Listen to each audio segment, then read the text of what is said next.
ఉంటుంది అనేది నా సూచన sir. Okay right sir. Kavitha garu. Two inputs అండి అంతే. ఒకటి, కొత్తగూడెం పాల్వంచకు సంబంధించి ఏదైతే కార్పొరేషన్ చేస్తూ ఉన్నారు అధ్యక్ష, ఇందాక గౌరవనీయులు పెద్దలు కోదండం సార్ కూడా చెప్పినట్టుగా ఆ పాల్వంచ కొత్తగూడెం ఏరియాలో ఎప్పటి నుంచో ఒక బర్నింగ్ ఇష్యూ ఉంటుంది అధ్యక్ష. గిరిజనేతరులు గిరిజనుల ల్యాండ్స్ కొనుక్కోవడం కానీ ట్రాన్సాక్షన్ చేయడం కానీ.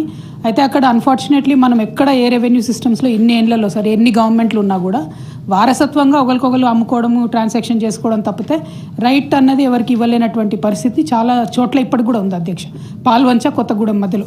ఇప్పుడు ఇవాళ ఈ గవర్నమెంట్ ప్రపోజ్ చేసిన దాని ప్రకారం అధ్యక్ష, కొత్తగూడెము పాల్వంచ మధ్యలో కోమట్పల్లి, లక్ష్మీదేవిపల్లి, నిమ్మలగూడెం, మంగపేట ఇవన్నీ చాలా అంటే 9 to 10 కిలోమీటర్స్ రేడియస్లో ఈ చేంజ్ అనేది తీసుకొస్తా ఉన్నారు అధ్యక్ష. ఇంకా కూడా అక్కడ 1/70కి సంబంధించి అనేక భూములు ఉన్నాయి.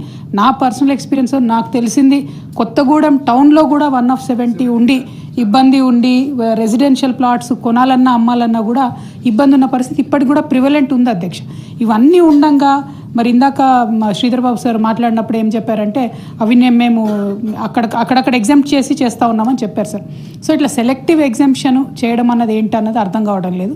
9 to 10 కిలోమీటర్స్ రేడియస్లో ఒక కార్పొరేషన్ అనేటటువంటిది కొత్తగా క్రియేట్ చేసినప్పుడు అందులో ఈ ఏరియా సార్ అంటే నాకు బాగా తెలుసు, చాలా అనుబంధం ఉంటుంది నాకు కొత్తగూడ పాల్వంచ.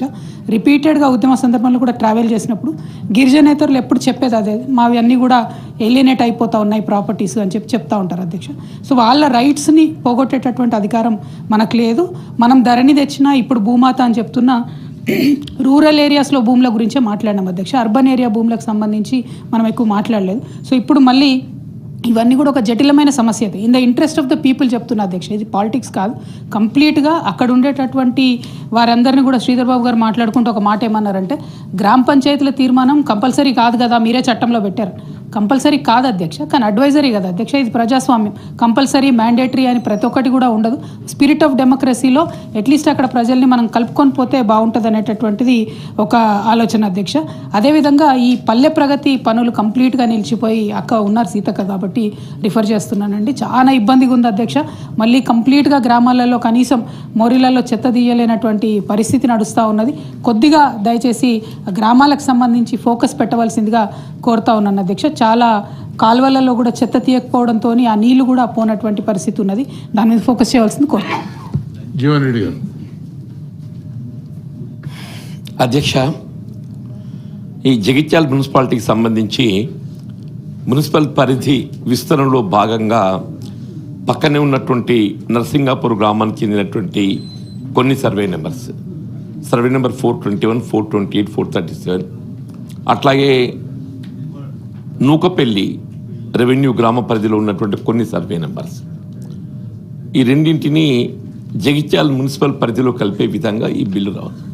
అంటే వాస్తవంగా పట్టణంలో ఇండ్ల నిర్మాణానికి సంబంధించి స్థలం కొరత ఉండడంతో ఈ రెండు గ్రామాలు కూడా పక్కనే ఉంటాయి కాబట్టి ఆ ఇండ్ల నిర్మాణానికి సంబంధించి ఇక్కడ ఇంటి నిర్మాణ కార్యక్రమాన్ని ప్రభుత్వ పరంగా చేపట్టబడడం జరిగింది.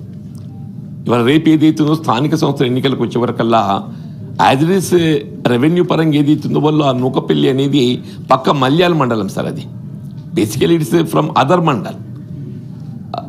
ఎన్నికల్లో ఏదైతుందో ఇబ్బంది వస్తుందో కాబట్టి అది మున్సిపాలిటీలో కలిపే విధంగా మరి రాష్ట్ర ప్రభుత్వం ఏదైతే ఈ బిల్లు తేవడం జరిగిందో దీన్ని సంపూర్ణంగా సంబంధిస్తున్నాం అధ్యక్ష. కానీ ఇందులో ఏదైతే ఇంతకుముందు కొందరు సభ్యులు మాట్లాడినట్టు ఇది కేవలం ఈ పంచాయతీరాజ్ మున్సిపల్ చట్టానికి పరిమితమవుతుంది. ఈ పంచాయతీరాజ్ మున్సిపల్ చట్టానికి పరిమితం అయ్యే వరకల్లా ఇది ఓన్లీ ఆ ఎన్నికలకు మాత్రమే ఇది వినియోగం అవుతుంది. రేపు ఏదైతుందో ఈ ఆస్తుల మార్పిడి, రెవెన్యూ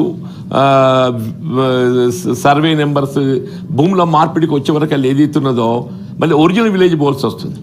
ఇప్పుడు ఫర్ ఎగ్జాంపుల్ నూకపల్లి అనేది ఇది మల్యాల రెవెన్యూ మండల్, అది ఇప్పుడు వచ్చి ఏదైతుందో జగిత్యాల కలుస్తుంది సార్, ఇది separate mandal municipality. For registration purpose now they are made to go to Mallial separate, దాని ఇన్కమ్ ఇదంతా కూడా వేరిపోతుంది. ఇలా గత ప్రభుత్వం నుండి ఉమ్మడి రాష్ట్రం నుండి కూడా సార్ ఇది సమూహ ప్రభుత్వాల దృష్టి కేంద్రీకరిస్తలేదు దీని మీద. మనము కొత్త గ్రామ పంచాయతీలు ఏర్పాటు చేసుకుంటున్నాం. కొత్త గ్రామ పంచాయతీల ఏర్పాటులో భాగంగా ఏదైతుందో మనము ఈ సర్వే నెంబర్స్ అన్నీ కూడా ఏ గ్రామానికి ఎంత కేటాయింపు చేయాలనేది డిమార్కెట్ చేసి మనం జిల్లా కలెక్టర్ ద్వారా నోటిఫికేషన్ ఇచ్చి ఈ సర్వే నెంబర్లన్నీ కొత్తగా రూపొందించుకున్న గ్రామ పంచాయతీకి కేటాయింపు చేయబడ్డదని చెప్పని ఇవ్వడం జరుగుతుంది. బట్ రెవెన్యూ పరంగా ఏదైతున్నదో దానికి అనుగుణంగా జీవో జారీ కావటం లేదు. రెవెన్యూ పరంగా దానికి అనుగుణంగా జీవో జారీ కాలేకపోవడంతో రిజిస్ట్రేషన్స్ దాని ద్వారా వచ్చే ఆదాయం అనేది మళ్ళీ ఒరిజినల్ విలేజ్కే పోతున్నది సార్, ఒరిజినల్ విలేజ్కే పోతున్నది. నేనేమిటో మీ ద్వారా రాష్ట్ర ప్రభుత్వ గౌరవ మంత్రి గారిని ఇది మొదటికెళ్ళి జరుగుతున్నటువంటి ఒక దీని సమ్ అంబిగ్యూటీ దాని దృష్టి కేంద్రీకరిస్తలేరు. ఇప్పుడు కమిషనర్ ల్యాండ్ రెవెన్యూ దీనిపై దృష్టి కేంద్రీకరించాలి. ఇది రెవెన్యూ శాఖకు సంబంధించి ఇవాళ రెండు పంచాయతీరాజ్ శాఖ రెవెన్యూ శాఖ రెండు సమన్వయం చేసుకొని ఏ పంచాయతీరాజ్ శాఖ ద్వారా మీరు నూతన గ్రామ పంచాయతీలు ఏర్పాటు చేస్తున్నారో అవన్నీ కూడా రెవెన్యూ పరంగా కూడా ఏదైతే ఉందో ఆ భూములు కేటాయింపు చేయబడ్డప్పుడు మాత్రమే ఏదైతే మనకు భూముల బదిలీ కాబట్టి పట్టేదార పాస్బుక్ జారీ కానీ ఇవన్నీ కూడా ఇప్పుడు సపరేట్ గ్రామ పంచాయతీ ఉండు లంబడి తండాలు ఏర్పాటు చేసిండ్రు. వాళ్ళ పాపం ఏమైపోయిందంటే they have no revenue village. ఆ గ్రామ పంచాయతీగా పరిమితం అవుతున్న వాళ్ళకి ఏ విధంగా ఆదాయం రావటం లేదు. ఆ గ్రామ పంచాయతీకి ఒరిజినల్ రెవెన్యూ పరంగా వచ్చే ఆదాయం అంతా ఏది ఉందో మెయిన్ విలేజ్ ఏది ఉందో దానికే పోతుంది సార్. మరొక రేచపల్లి గ్రామం సార్, దాని కింద 4 తండాలు ఏర్పడ్డాయి, గ్రామ పంచాయతీలు నూతనంగా ఏర్పడ్డాయి. వాళ్ళకి ఏ విధంగా ఆదాయం లేదు. ఒరిజినల్ రెవెన్యూ ఆదాయం అంతా రేచపల్లికే పోతున్నది సార్. నేను దీనిపై మరి గౌరవ మంత్రిని గారిని మీరు కృష్ణరావు గారు దయచేసి మీరు క్యాబినెట్లో డిస్కస్ చేసి ఈ అంశం ఏదైతే ఉందో రెవెన్యూ పరంగా కూడా ఏదైతే ఉందో మీరు దీనికి సపరేట్ నోటిఫికేషన్ జారీ చేసి మీరు గ్రామ పంచాయతీకి ఏ సర్వే నెంబర్లు కేటాయింపు చేసిన ఇవన్నీ కూడా రెవెన్యూ పరంగా కూడా సపరేట్ నోటిఫికేషన్